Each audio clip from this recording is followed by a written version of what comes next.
আসসালামু আলাইকুম। পঞ্চম শ্রেণীর গণিত বই নিয়ে ধারাবাহিকভাবে তোমাদের সাথে আলোচনা করছিলাম। তার ধারাবাহিকতা এখন তোমাদের সাথে আলোচনা করব তোমাদের গণিত বইয়ের 54 নম্বর পৃষ্ঠাটি। প্রতিটি পৃষ্ঠার ভিডিওগুলো তোমরা আলাদা আলাদা করে দেখতে চাচ্ছ, তার জন্য আমি তোমাদেরকে আলাদা করে দিচ্ছি। প্রতিটি সমাধান তোমাদেরকে সুন্দর করে দেওয়ার চেষ্টা করছি। এখানে আছে নিচের ভগ্নাংশগুলোকে সমহর বিশিষ্ট ভগ্নাংশে রূপান্তর করে তুলনা করি। তাহলে আমরা এখানে যেগুলো আছে এগুলোকে আমরা সমহরে নিয়ে যাব। কোথায় নিয়ে যাব? সমহর, মানে যেখান থেকে আমরা সমান হরটা বের করতে পারবো। 1/3 অথবা 1/5। তো এই 1/3কে আগে আমরা সমহরে নিয়ে যাব। 1কে যদি 2 দিয়ে গুণ করো 2 একে 2, 3কে যদি 2 দিয়ে গুণ করো 3 দুগুণে 6। এরপরে আবার 1কে আমরা 3 দিয়ে গুণ করব, 3 একে 3, 3কে যদি 3 দিয়ে করো 3 3 9। 1কে যদি 4 দিয়ে করো 4 একে 4, 3কে 4 দিয়ে করলে 3 4 12। এরপরে যদি 5 দিয়ে করো 5 একে 5, আর নিচে হবে 3 5 15। এরপরে যদি 6 দিয়ে করো 6 একে 6, 3 6 18। 7 দিয়ে করলে 7 একে 7, আর 3কে 7 দিয়ে করলে 3 7 21। এরপরে যদি 8 দিয়ে করো 8 একে 8, আর 3কে 8 দিয়ে করলে 3 8 24। যদি 9 দিয়ে করো 9 একে 9, 3 9 27। আর যদি 10 দিয়ে করো 10 একে 10, 3 10 30। সেম ভাবে আমরা নিচেরটাকে করব। 1কে যদি 2 দিয়ে করো 2 একে 2, আর 5কে যদি 2 দিয়ে করো 5 দুগুণে 10। 1কে যদি 3 দিয়ে গুণ করো 3 একে 3, 5কে যদি 3 দিয়ে করো 3 5 15।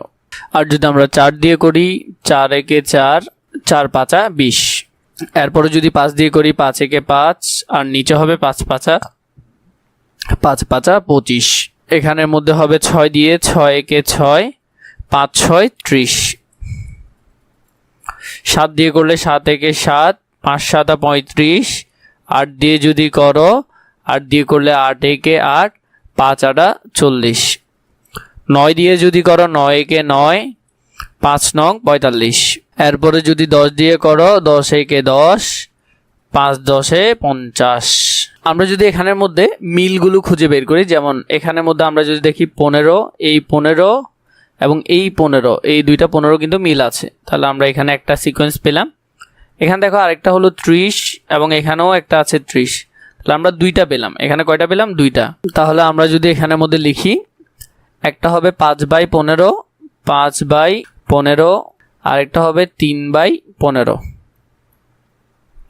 তো আমরা জানি যে যদি হর একই হয় তাহলে লবের মধ্যে যেটা বড় সে ভগ্নাংশটাই কি হয়? বড় হয়। তাহলে এই সিকোয়েন্সটাও যদি লিখি, একটা হলো 10/30, 10/30, আরেকটা হলো কত? 6/30, 6/30।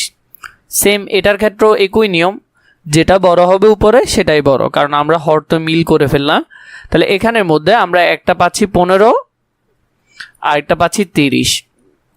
তো খেয়াল করো 3 30-এর মধ্যেও যাচ্ছে, এরপরে 5 30-এর মধ্যেও যাচ্ছে। যেমন 3 10 30, আর 5 দিয়ে করলে 5 6 30। আবার 15-র ক্ষেত্রেও দেখবা সেম একই হচ্ছে। তো এরপরে এটা এতটুকু ওরা বললো যে 3 এবং 5-এর সাধারণ গুণিতক হলো এই দুইটা। আবার 3 ও 5-এর লঘিষ্ঠ সাধারণ গুণিতক মানে লসাগু। লঘিষ্ঠ মানে ছোট কোনটা? এখানের মধ্যে দুইটার মধ্যে ছোট কোনটা? নিশ্চয়ই 15।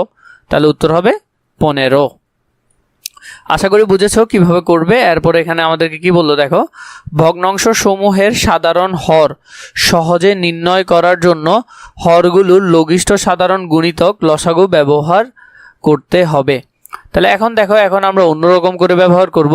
এর পরবর্তীতে আমরা যদি দেখি এখানের মধ্যে দেখো কি বলেছে, 9/6 এবং 1/9 ভগ্নাংশগুলোকে সমহর বিশিষ্ট ভগ্নাংশে রূপান্তর করে তুলনা করি। এখানে ভগ্নাংশগুলোর হর কত কত? 6 এবং 9। 6 ও 9-এর লসাগু কত? আমরা অনেক রকম লসাগু এর পূর্বের অধ্যায়গুলোতে দেখেছি, কিন্তু আমি তোমাদেরকে এখন ওইগুলো বলছি না। তোমরা যারা দেখো নাই তারা দেখে নিবে ধারাবাহিকভাবে। আমি তোমাদেরকে ডিরেক্ট করে দিচ্ছি। যেমন 6 আর 9। তো 6 আর 9-এর আমরা লসাগু করব। 6 আর 9-এর মধ্যে কে যাবে? 2 তো যাবে না, 2 শুধু 6-এ যাবে। তো আমরা জানি মিনিমাম 2টাতে ভাগ যেতে হবে। তাহলে আমরা কি করব? 3 নিব। 3 6-এর মধ্যে 2বার যাবে, 3 দুগুণে 6। এরপরে 9-এর মধ্যে যাবে 3বার, 3 3 9। তো তাহলে এখানের মধ্যে যদি আমরা গুণ করি 3 দুগুণে 6, 3 6 18। তাহলে লসাগু কত? 18। তো এখানের মধ্যে দেখো 2 আর 3-এর মধ্যে কিন্তু আর কোনো সংখ্যা দোনোটাই ভাগ যাচ্ছে এরকম কোনো সংখ্যা আমরা পাচ্ছি না, তাই আমরা আর করি নাই। তো দেখো আমাদের লসাগু আসলো 18। এবার 18কে কি করবা, 6 দিয়ে এই প্রথমটার হর দিয়ে ভাগ করবা, তাহলে কত আসলো 3। এই 3কে হর এবং লব দোনোটার সাথে গুণ করতে হবে, তাহলে 3 5 15, তাহলে উপরে হবে 15, 3 6 18, তাহলে নিচে হবে 18। সেম ভাবে পরবর্তীতে এখানে 9 আছে না, 18কে 9 দিয়ে ভাগ করতে হবে, তাহলে আমরা কত পেলাম, আমরা পেলাম 2। 2কে উপরেরটার সাথে এবং নিচেরটার সাথে গুণ করতে হবে, 2 একে 2, আর 9 দুগুণে কত, 9 দুগুণে 18। তাহলে আমরা প্রথমটা পেলাম 15 ভাগের 18, আরেকটা আমরা পেলাম 2 ভাগের 18। এখানের মধ্যে যেহেতু 15 বড় 2 থেকে, অতএব তাহলে আমাদের কোনটা বড় হবে, অতএব আমাদের এখানের মধ্যে ভগ্নাংশ কোনটা বড় হবে, প্রথমটা বড় হবে, কারণ প্রথমটার মধ্যে আমরা দেখতেছি যে এখানের মধ্যে লব একটাতে আছে 2, আরেকটাতে আছে 15। তো আমরা জানি লবের ক্ষেত্রে যেটা বড় হয় সেই ভগ্নাংশটাই বড়, তাহলে লবের মধ্যে বড় কোনটাতে আছে, 6/5। 6/5-এর মধ্যে আমরা দেখলাম যে লব বড়টা আসলো, তাহলে এখানে হবে 2/18। এরপর আমাদেরকে 4 নাম্বারটা বললো 3/8 1/24 ভগ্নাংশকে সমহর বিশিষ্ট ভগ্নাংশে রূপান্তর করে তুলনা করি। ভগ্নাংশগুলোর হর, এখানের মধ্যে হর কত, একটা হলো 8 আরেকটা হলো 24। তো 8 আর 24-এর যদি লসাগু করো 8 আর এদিকে হলো 24, তাহলে 8 আর 24। তো এখানের মধ্যে প্রথমেই চাইলে 2 দিয়ে ভাগ করতে পারি। 2 দিয়ে যদি ভাগ করো 4 দুগুণে 8, তারপরে 2 দিয়ে যদি করো তাহলে 24-এর মধ্যে 12 দুগুণে 24।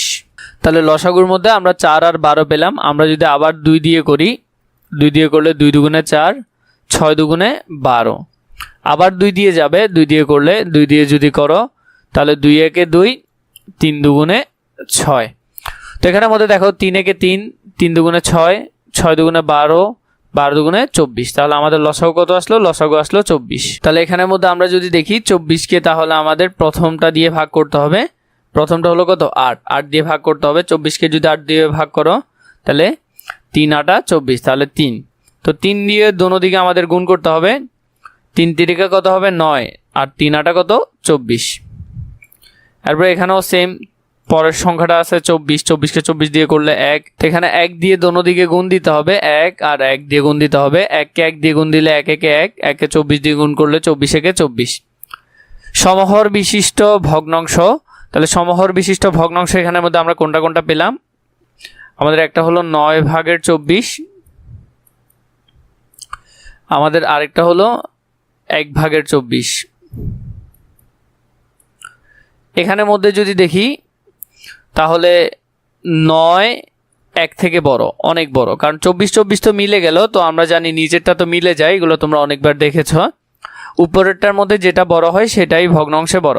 তাহলে এত 9 কোন ভগ্নাংশে ছিল, 3/8-এ, 3 ভাগের 8।